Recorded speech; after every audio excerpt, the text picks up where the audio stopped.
is here. Hello, welcome to week number 1 of the McDonald's 5 on your sidelines. I'm Mike Cairns, joined by WTM's Nick Camino, and of course, our high school football insider. He's back, the Breeze, Jacko Breeze. Guys, hard to believe that another high school season is already upon us. It's nuts. I remember when we were covering these teams in the playoffs, and it's already the start of the season. It's crazy. And men are starting off just like they did last year.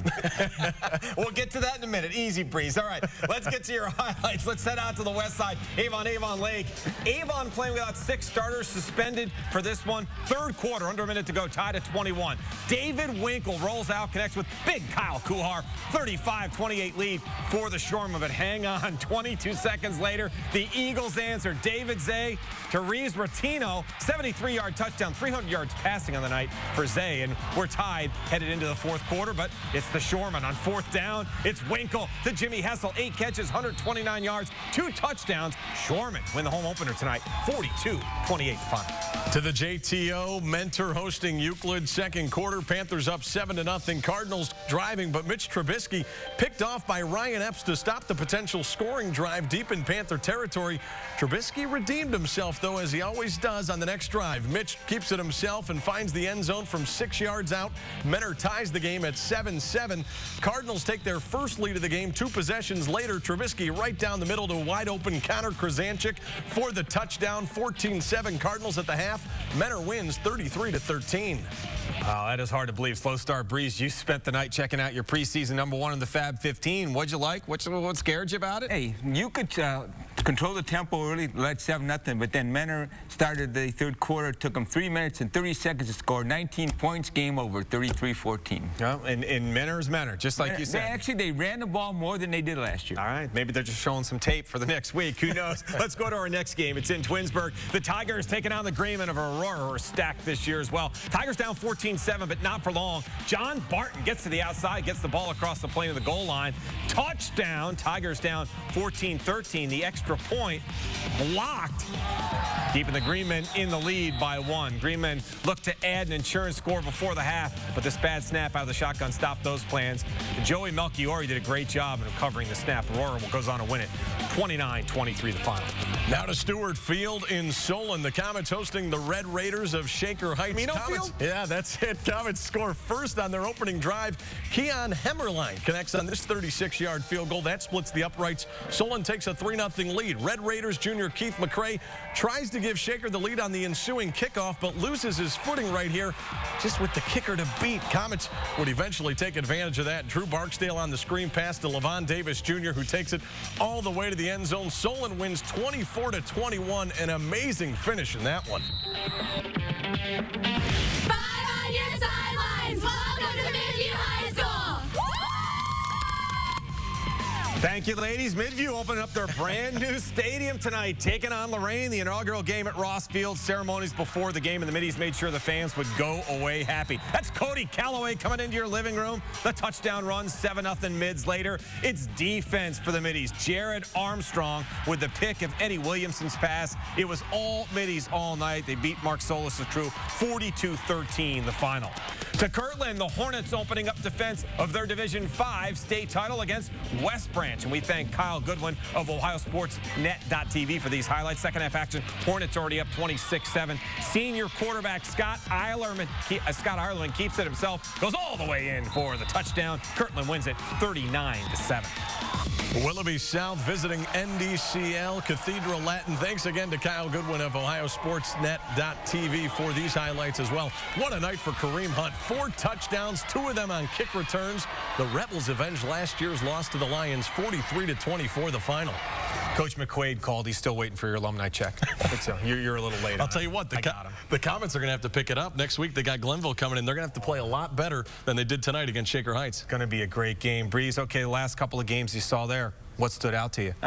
Cleveland Heights, big win, marquee win over Toledo St. John's tonight, 56-24, and Riverside beats Perry 37-24. Big win for that program. And Solon with a little bit of a scare, huh? Solon a little bit of a scare, but great teams find a way to win. Yeah, at home. They don't lose a lot at home, do they? No, they do. They play very well at Stewart Field. Can you tell? It's a comment. What do you want? We're just getting started here. Week number 1 of this edition of the McDonald's 5 on your sidelines. Coming up, we head down to Summit and Portage counties for more highlights. Stay right there. Welcome back to McDonald's 5 on your sidelines to Summit County. Green taking on Uniontown Lake. Lake at the 32. Guy Nolan hands off to Zach Gazdacko with the halfback option. He finds Drew Griffith, and he'll take it to the house. 14-7 Lake. Later in the third quarter, Nolan drops back and throws it long to Ron Brandt, but it is picked off. Gets some running room down to the 37. Set up a 3-yard touchdown pass from Daryl Corn to Seth Whelan. Uniontown Lake wins it 20-14. Now to Copley, the Indians hosting Cleveland JFK. The Fighting Eagles quarterback John Kromalik takes the snap and looks long for Aragos Turner, who makes a spinning grab down to the 12-yard line. Next play, Turner takes the handoff, goes up the middle right here, slashes into the end zone. 7-0 Copley. Later in the first quarter, 28 yards out, and Kromalik rolls right and lobs it high for who else? Aragos Turner in the end zone. This was his third score of the quarter. Copley wins 54-22.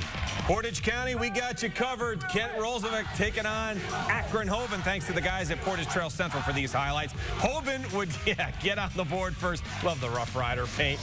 Dominic Orsini connects with Zach Leone for the touchdown. And Hoban on top 7-0. Roosevelt, though, would strike right back. Trayvon Chapman, remember that name. He hooks up with Robert Thomas, who takes it to the end zone. We're all tied up at 7. Roosevelt goes on to win it 36-17. How about this game? Ravenna hosting Talmadge tonight. Thanks to Portage Trail Central for these highlights as well. First quarter, no score. Kyle Spellman rolls out to the right, avoids being tackled, and goes all the way down the sidelines. Look at this. He goes 79 yards for the touchdown. This is when Ravenna took a 7-0 lead. Now, Talmadge tied the game in the second. Anthony Gatto able to hand the ball off to Johnny Lynn, who takes it 4 yards for the touchdown. Game tied at 7 after that play, but Ravenna wins 26-23 in overtime. Great week number 1 here for the McDonald's 5 on your sidelines, with much more action coming up tomorrow, highlighted by the charity games down at Cleveland Browns Stadium. Game 1 features conference rivals, North Royalton, Brecksville going at it. They're actually not conference rivals. Brecksville is in the Southwest Conference. And then the nightcap, it's a battle of the reigning state champs. Then you also have Glenville versus St. Ed's at Lakewood. Iggy against Mooney. I think it's very hard to prepare for a rivalry game in week 1 just because there's a lot of unknowns. There's a lot of unknowns with what's going on with the game. It's exciting, and again, like Coach Black said, there's a lot of secrets out there. We don't know what's going to happen. First week of the season with high school football, there's tons of mistakes as it is, and that's what makes the game so great. Play at Cleveland Stadium and the Browns and how these kids have just spent their lifetime looking at the Browns players on that field, and to walk out there in pregame and run around, there's going to be a few minutes where anything I say will not make a difference. I love listening to him. You got to love a guy who teaches Shakespeare. All right, let's talk a little bit about these games. What excites you about these games? I like Brecksville and the Bees against North Royalton with Tom Tupper Jr. at quarterback. I also like Wildcats to beat up on Youngstown Cardinal Mooney. You think they'll beat up on Mooney? Yes, I do. I think they'll win by 2 touchdowns. I'll tell you what, I think that first game is going to be a shootout between the Bees and Bears. I really do. I think it'll be a battle of quarterbacks and offenses. Could be. It's going to be a good one. It's going to be good to see Tupa back, though. I mean, he got hurt, and obviously he is a big key to that offense. Yeah, I mean, and when they're going, not to take anything away from their defenses, but I just think with those 2 quarterbacks, Tarnowski and Tupa, they can really turn it up. I think it's going to be a fun game, that first game. All right, that'll do it for week number 1 ready. of the McDonald's 5 on your sidelines. That's the Breeze. That's Nick the Camino. Of course, Andy Bascom will join us again next week. We will see you on the sidelines next week here on McDonald's 5 on your sidelines. Good night. Closed captioning of News Channel 5 at 11 is sponsored by Serpentini Chevrolet. Wake up with Macy Jepson and Mike Dunstan on Good Morning Cleveland for Power of 5 weather and traffic updates. Get prepared for the day ahead. Watch Good Morning Cleveland weekdays from 4:30 to 7.